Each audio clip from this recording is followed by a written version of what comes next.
Olá, meus amigos e minhas amigas. Mais uma noite de ataques russos em Kiev. E não foi rápido, não. O ataque se estendeu até o meio-dia, deixando pelo menos um ferido.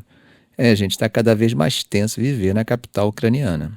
Quem confirmou tudo isso foi o administrador militar de Kiev, Serhiy Popko, que contou que os destroços desses drones abatidos atingiram nada menos que 6 distritos da cidade. Resultado, um policial ferido, prédios danificados e incêndios. Ele descreveu nas redes sociais o que tem sido a realidade dos moradores da cidade. Veja só o que ele disse. Outra noite, outro alerta de ataque aéreo, outro ataque de drone. As Forças Armadas da Federação Russa atacaram Kiev novamente de acordo com suas táticas antigas e familiares. E apesar de todo esse caos, Popko garantiu que todos os drones que miravam Kiev foram abatidos. Mas tem sempre os destroços, né? E esses destroços atingiram a energia da cidade. A DTEK, que é o fornecedor de energia ucraniano, revelou que uma linha de alta tensão que alimenta a capital e 2 redes de distribuição na região de Kiev foram danificadas.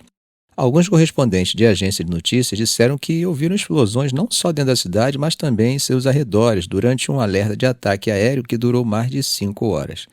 Além disso, afirmaram que viram um drone voando baixo sobre a cidade enquanto o som de disparos de armas automáticas se espalhava. Zelensky, em uma postagem nas redes sociais, disse que ataques semelhantes foram registrados em outras regiões, como Poltava, no centro do país, e nas áreas nordeste de Sumy e Kharkiv. Ele comentou que, nesse ano, a ameaça dos drones Shahed de fabricação iraniana e usados pela Rússia se tornou uma constante. Segundo ele, quase todas as noites eles enfrentam essa ameaça, às vezes de manhã e até durante o dia. Bom, enquanto isso, na linha de frente, notícias apontam para avanços e movimentações tanto da Rússia quanto da Ucrânia.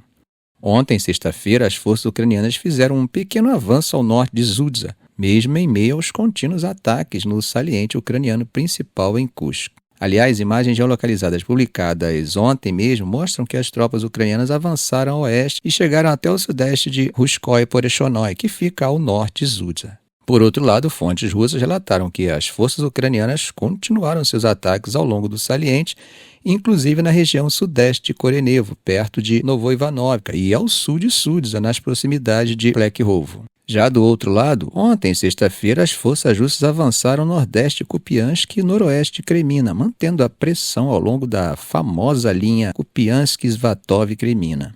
Imagens geolocalizadas publicadas ontem mesmo mostram que houve um avanço marginal dentro do oeste de Petropavlivka, nordeste de Kupiansk, e a nordeste de Terni, noroeste de Kremina. Além disso, o Ministério da Defesa da Rússia afirmou ter tomado Kryakivka, que fica ao sudeste de Kupiansk. Informações que já foram confirmadas por observadores ocidentais. Outro ponto de avanço ocorreu na direção de Kurakov, onde os russos intensificaram suas operações ofensivas.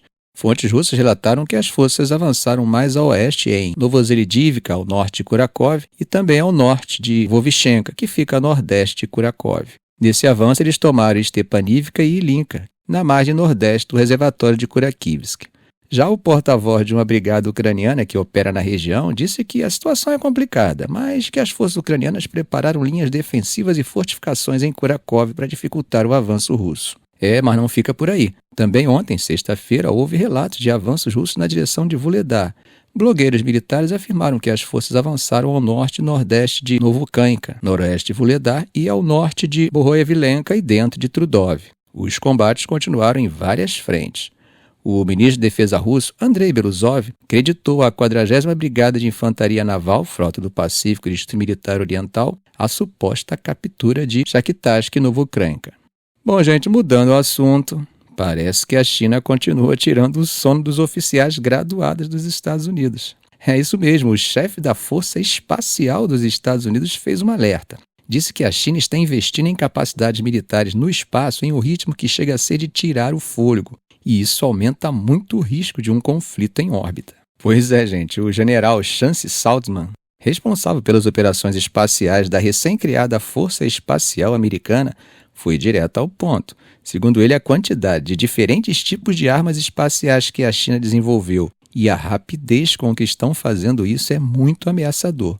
Ele explicou tudo isso durante uma turnê pela Europa que teve como objetivo alertar sobre o potencial de conflito no espaço com potências como a China e a Rússia e destacar a importância da cooperação com os aliados europeus para melhorar as capacidades de dissuasão.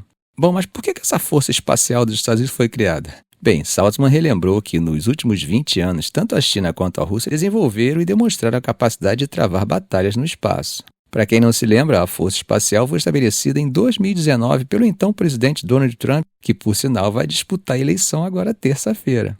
Claro, gente, o uso de satélites e outras tecnologias espaciais para comunicação e mira de mísseis já faz parte das estratégias militares dos Estados Unidos há muito tempo. Mas a China tem visto o espaço como um campo cada vez mais importante para desafiar uma das grandes vantagens tradicionais dos militares americanos.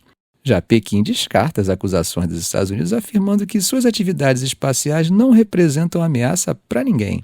O Ministério das Relações Exteriores da China chegou a acusar Washington de hiperbolizar repetidamente a questão como uma desculpa para expandir sua presença militar no espaço e manter sua hegemonia.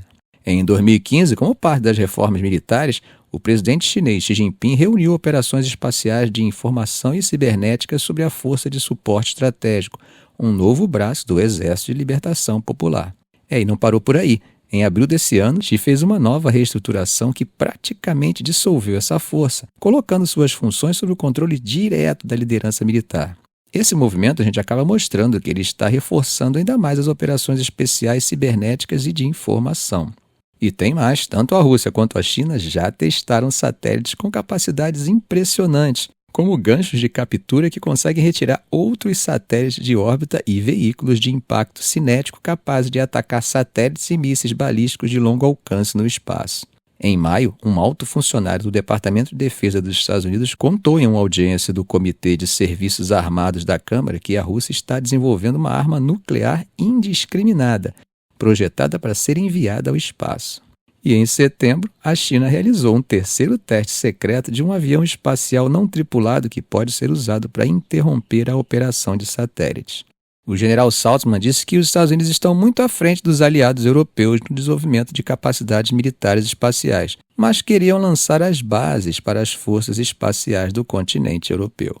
No ano passado, o marechal britânico Paul Godfrey foi nomeado para supervisionar as parcerias com a OTAN junto à Força Espacial dos Estados Unidos, uma das primeiras vezes em que um piloto aliado de alta patente se juntou aos militares americanos. Mas Saltzman alertou.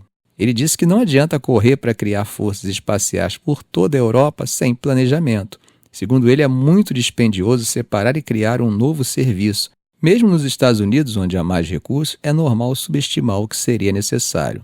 Gente, para quem não sabe, a Força Espacial dos Estados Unidos, que monitora mais de 46 mil objetos em órbita, conta com cerca de 10 mil integrantes e é o menor departamento das Forças Armadas Americanas. Seus oficiais são conhecidos como guardiões. A construção dessas capacidades de defesa no espaço é tão cara que os Estados Unidos dependem muito das empresas privadas. E isso acaba levantando preocupações sobre o poder dos bilionários em um setor onde a regulamentação ainda é mínima. Um exemplo é a SpaceX, liderada por Elon Musk, que tem trabalhado cada vez mais com o exército e a inteligência dos Estados Unidos por meio de sua divisão Starshield.